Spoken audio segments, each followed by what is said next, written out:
Hello and welcome to JamHammer.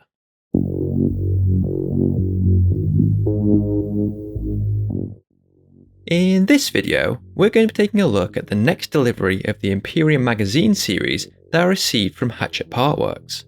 I'll be reviewing the contents of issues 27 through 30, as well as seeing how much of a saving we're getting with these issues as opposed to buying the included models and paints at retail prices.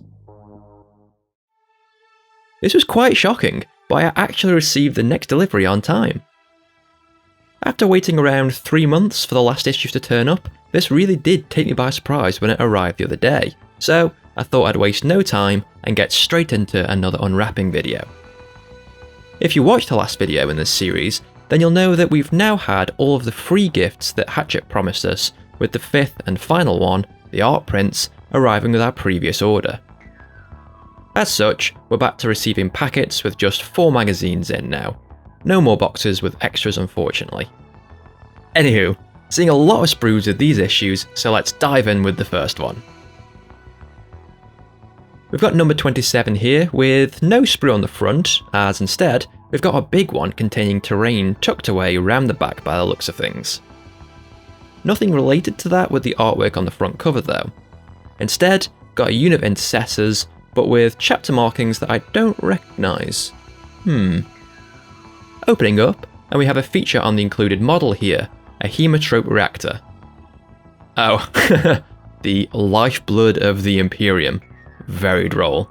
Someone over at HQ must be proud of that one. Next up, we have an expose on the battle line of the Astartes, focusing in on the different squads and their role in combat, before moving on to a bit of brief history that predates where we find ourselves in the 41st millennium. Then we have the instructions for how to put together our new reactor, which doesn't look like it will take too long as there's not a lot of individual pieces. Next then is the painting section for a reactor, using all the paints that we've accumulated with the collection so far. Looks like we're putting a fair few of them to good use on this piece, which is great to see, and overall it should be quite a striking thing when finished. Following on from this, and we still seem to be in the new vein of 40k rules that was introduced with the previous issues. Namely, that we're getting what look to be excerpts taken directly from the rulebook and reproduced here. In this section, we have the different phases of a battle round, reinforcements, the different types of weapons, the fight phase, and morale. Quite a hefty section in this issue. And finally, we have another mission from our Scout mission pack, which was also introduced with the last delivery. This is an interesting one, as it makes a point of featuring the Haemotrope Reactor and making this the main objective for scoring points. Speaking of which, we have the massive sprue here, so let's take a look at this in more detail. Yeah, as it appeared in those instructions, these are large pieces which don't require a lot of assembly. That said though, this thing isn't lacking in detail, with plenty of circuitry, heat sinks, valves and dials dotted all over. And that huge Adeptus Mechanicus skull emblazoned on the side really makes this a spectacle. Turning to the web store to see how much this reactor is worth, and I hit a bit of a snag. I couldn't find this on the British or USA web stores to see how much this set retails for. The only official link that I could find was a defunct one on the Finnish store. I also perused all of the terrain available for purchase to see if it was part of a larger set, to no avail. It seems that this is no longer for sale then, if it was at any point. If anyone in the comments could let me know, it would be much appreciated. Instead then, I had a look around on the web and found a few stores that used to sell it. These were all wildly different prices, so going to do a bit of an estimate on this one. It seems that the reactor came in a set of 2, so I'll need to divide the results in half as we're only getting 1 here. The cheapest I saw it going for in the UK was £25, and the most expensive was £35. Nice and simple then, as this averages out at £30, dividing this in 2 as we've only got half the contents of that set, and we'll call it £15 worth of terrain with issue 27. Taking away the cost of the magazine, which is £8.99, and we've got a modest saving of £6 and 1 pence. Delving around the US sites, and the cheapest I could find it for was $34, while the most expensive was $49. Taking the average from these made a retail price of around $41.50. Halving this again, and we'll call it $20.75. If we minus the cover cost of Imperium, $13.95, then we get a saving of $6.80. Phew! Hope that maths made some sort of sense, and we've got some rough estimates of the value anyway. So, with that out of the way, let's move promptly on. Issue 28 now, and seeing a good smattering of sprues and bases with this one. Looks to be more Necrons for our burgeoning ranks. Tearing this open, and we'll check those out in a minute. First though, we've got the magazine with a Tech Priest Dominus facing off against what looks like a death mark.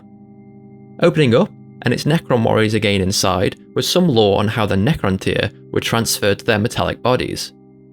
This continues for a few more pages, with more lore on Necrons, before we move on to the Skitarii legions and a bit of info on their weaponry. In the assembly section, we've got details on how to put together the included Necrons, which look to be more of the warriors we've already received through the Imperium collection. This time though, they seem to want us to assemble a few of these with the alternative weapon option, the Gauss Reaper. I wouldn't split the weapon options in a group personally, but when I get around to assembling these, I think they'll all have the Gauss Reapers. No painting section in this issue, probably because we've already gone over how to paint the Necron warriors in previous issues. Instead, we have another large instructions section with more pages from the rulebook.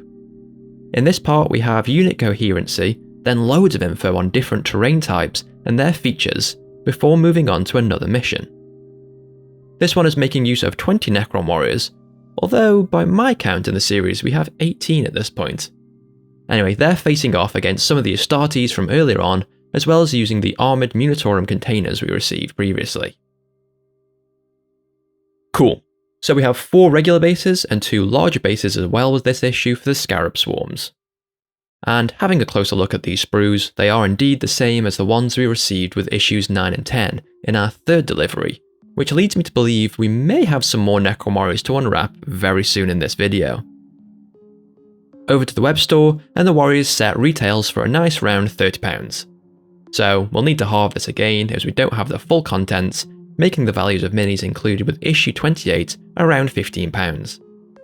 If we minus the cover cost of $8.99, then we're getting slim savings here again of £6 and 1 pence. In the USA, you can buy the Warrior Box for $50 on the web store. Splitting this to $25 for the half box we're getting, and taking away from that the $13.95 cover cost of the issue, makes this one a saving of $11.05. No massive savings so far, unlike the last delivery, but we've still got 2 issues to go, although I think we can all guess what the next issue is likely to include. Lo and behold, issue 29 here, and it looks like another sprue of Necron warriors. Opening this up, and we've got the rest of the bases here too, as well as an insert. Let's take a look at this first, and it features a Forge World with some info on the planet itself, plus the forces deployed there. The Admech and Necrons facing off here. On the other side, there's some lore about the rising Necrons, and a fantastic art piece capturing some of the conflict playing out. Onto the magazine, and we have Space Wolves for some reason in this Necron heavy issue. Opening up, and we have a feature on Mars and the forges located there, before moving on to a report on Genestealer cults. Next is another piece on Space Marine troops, with this one looking at heavy weapon squads. Then there's a little narrative piece, and a big painting section on the Necron warriors. So this has been covered elsewhere in the series, but guess it's useful to have it all in one section, rather than going back and forth between issues while trying to paint. And I don't think those sections covered how to apply the null noil we received recently, so there is some new info here. Moving on, and we're back to the rulebook now, looking at dice rolls, keywords, and then a few data sheets for some of our Primaris. Next up, some more detailed instructions on the Librarian's camo cloak and auto-hitting weapons. This one featuring the Flamestorm gauntlets on our aggressors. And finally, we have another mission using those Primaris we just had the datasheets for, versus some of the more elite Necrons. But here we have the rest of the rank and file warriors sprue to look at. It's a bit of a shame really to have more of the same units so quickly after already getting 10 of them. However, I guess now we can make a blob of 20 warriors to really get the most out of their reanimation protocols. Or now we have 3 troop options overall, so we can fill out the required slots in a battalion. And a few more scarabs to run around sitting on objectives for barely any points spent is always welcome, and annoying. Quick overview of the savings then, and this will be the same as last time, so £15 for the other half of the Warriors set, minus the cost of the magazine, and another saving of £6 and 1 pence if you live in the UK.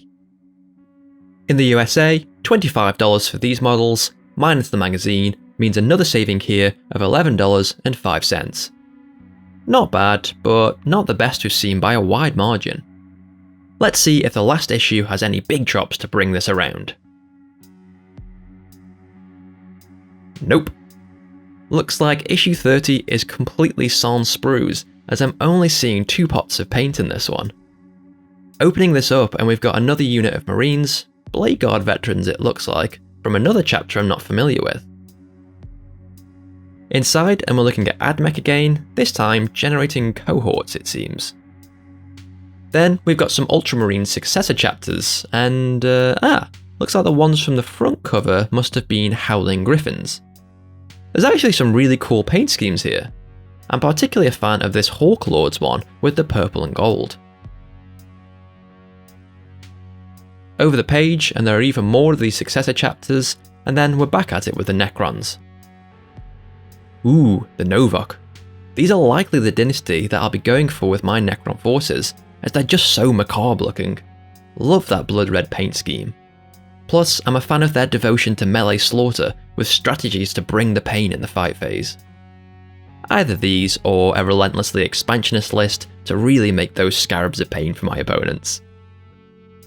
Finally, a bit more history from the Dark Age, and then we're into the paint section, putting the new parts from this issue to good use on our armies so far. Actually, flicking through, and these new paints seem to exclusively be used on the accessories for our Primaris. The next section has the datasheet for our Scorpec destroyers and the plasma sight, with a feature on how the latter can evade shooting and amp up the destroyers for further carnage. Or just kill them outright and save the enemy a job. Then we have the battle round layouts once again, just to really drill home how a game of 40k progresses. And then we've got another mission to finish off with. So let's take a closer look at these paints, and we have a pot of Mournfang Brown here, plus another base paint, Mephiston Red. And that's your lot with issue 30. On the web store, these paints go for the low price of £2.75 each, so we're getting £5.50 worth of items here for £8.99, making this a pretty sizable loss of £3.49. I think this might be our biggest loss so far. Over on the US web store, and these retail for $4.55, so $9.10 altogether, but costing $13.95 means a loss here of $4.85.